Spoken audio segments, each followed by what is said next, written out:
Selamat pagi, Pak Eko dan teman-teman yang menonton video. Perkenalkan, nama saya Gregoris Trisantoso dengan NPM 23062047794. Pada kesempatan ini, saya akan mempresentasikan laporan analisis konversi energi berkelanjutan mengenai kondisi energi global dan Indonesia, serta urgensi transisi menuju energi berkelanjutan. Energi berkelanjutan merupakan sistem penyediaan daya yang wajib memenuhi kebutuhan peradaban hari ini, tanpa merampas hak orang-orang di sekitar ataupun di masa depan untuk menikmati sumber daya yang sama. Konsep ini bertumpu pada pemanfaatan alam yang terus terbaharukan secara konstan, seperti cahaya matahari, aliran air, angin, dan panas bumi. Penerapan dari konsep ini juga diwajibkan untuk melakukan efisiensi secara maksimal pada setiap tahapan konversi dayanya, mulai dari hulu di pembangkit listrik hingga hilir di peralatan elektroniknya, di penggunaannya. Realitanya, sistem kelistrikan kita saat ini puluhan tahun menggunakan energi fosil. Energi ini memiliki kepadatan energi yang tinggi, tapi dia menghasilkan suatu residu yang merusak lingkungan. Secara makro, gas buang dari cerobong pembangkit menyumbang emisi karbon yang memicu anomali iklim global. Secara mikro, debu yang dihasilkan dari PLTU mencemari udara dan secara langsung memicu penyakit saluran pernapasan bagi masyarakat yang tinggal di sekitar industrinya. Kondisi ketergantungan ini membawa kita pada suatu situasi yang disebut trilema energi. Dunia dituntut untuk menyediakan pasokan listrik yang aman, menetapkan harga yang terjangkau, dan memastikan prosesnya yang ramah lingkungan. Titik seimbang dari ketiga hal ini sulit dicapai, karena sistem fosil terbukti sangat rentan terhadap konflik politik dunia yang sering kali mengganggu rantai pasokan dan melambungkan harga listrik. Di waktu yang bersamaan, kita juga memiliki kewajiban untuk memangkas emisi untuk memenuhi target 1,5 derajat Celcius dari Perjanjian Paris. Pergeseran menuju energi bersih ini sebenarnya selaras dengan target Sustainable Development Goals atau SDGs dari Perserikatan Bangsa-Bangsa, khususnya tujuan 7 mengenai akses energi yang terjangkau dan bersih. Pencapaian pada target kelistrikan ini akan memberikan efek berantai yang sangat positif, di mana terjadi penurunan emisi yang akan berlangsung men- mendukung target iklim sesuai dengan tujuan 13, kualitas udara yang membaik mendukung standar kesehatan pada tujuan 3, dan membangun infrastruktur yang terbarukan serta memaju inovasi industri dan membuka jutaan lapangan kerja baru sesuai dengan tujuan 8 dan 9. Hal yang membuat transisi ini semakin menantang adalah proyeksi masa depan. Laju permintaan daya listrik terus melesat tajam dalam 25 tahun ke depan. Kita sedang memasuki era elektrifikasi total, di mana sektor transportasi kendaraan dan industri itu mulai dielektrifikasi secara massal.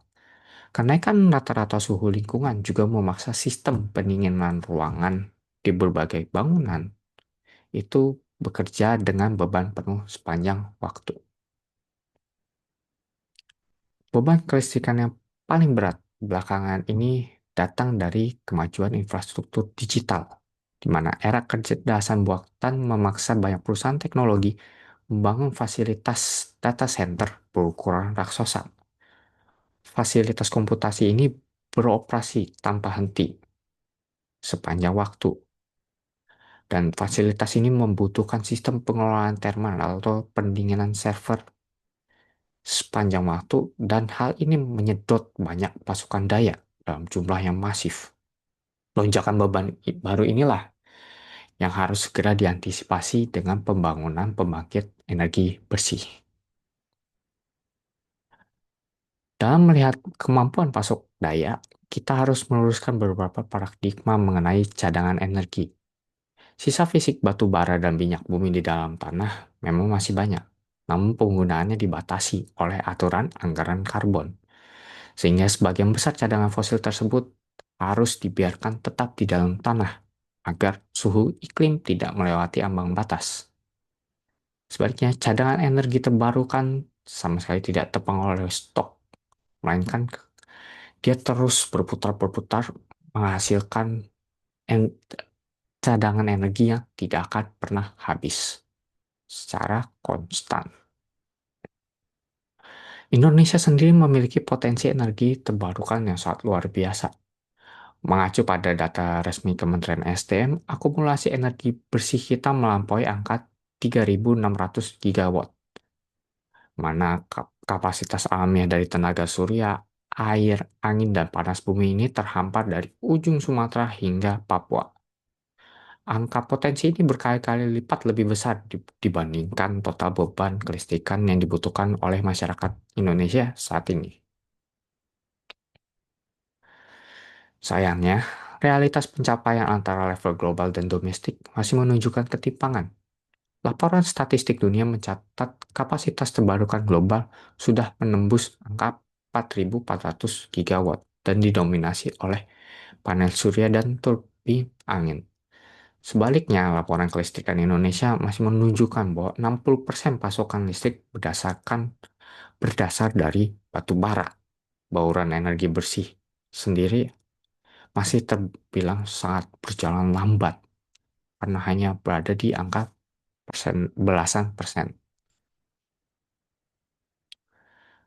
Kelambatan adopsi ini berkaitan erat dengan hambatan teknis pada sistem konversinya, di mana pembangkit listrik terbarukan memiliki sifat daya yang fluktuatif mengikuti kondisi cuaca, mana pada panel surya dia memiliki peak energi pada siang hari.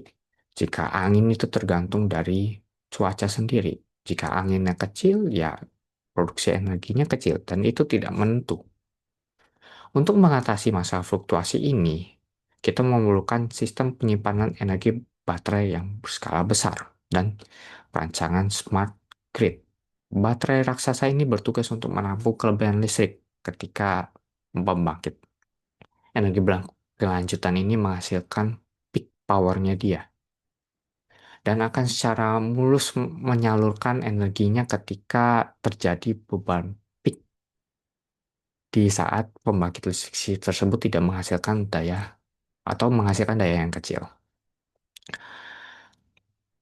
Kesimpulannya, transisi dari energi fosil menuju kelistrikan memerlukan komitmen yang besar untuk percepatan inovasi teknologi. Berikut adalah daftar pustaka yang saya gunakan untuk membuat laporan dan PPT ini. Sekian presentasi dari saya. Terima kasih atas waktu dan perhatiannya.